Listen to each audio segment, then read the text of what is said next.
Ay, Jen, ito nga pala si Sarah. May bago tayong flatmate. Oy! Hi! Ay, oo nga pala, papaalala ko lang sa'yo. Dito kasi sa bahay, may mga schedule kami ha. So, everyday kailangan maglilinis. At saka isang beses ka lang maglalaba kasi titipid tayo sa kuryente.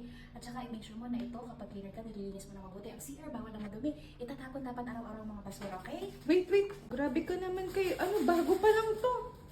Hindi, para alam na niya, ha? Tandaan mo yun.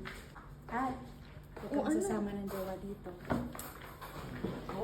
Aryan, may bago nga pala tayong flatmate. Ito si Sarah. Te, si Sarah nga pala bago nating ka-flatmate. Uy, hello, Be! Kamusta ka na? Kailan ka pa dumating? Ano lang po, last week lang po. Kumain ka na ba? Alam mo, dito sa Qatar, mag-iingat ka ha. Kasi dito, ibang tingin ng mga tao sa lalo yung mga ibang lahi, ibang tingin nila sa Pilipinas, lalo na pag sabihin nila, baka KFC ka lang, okay? So, ngayon ka masyadong lalabas, sasamahan ka naman namin kapag meron kang dyan lang yung bakala. Tapos, taga saan ka sa Pilipinas? Sabi mo? Taga Quezon po.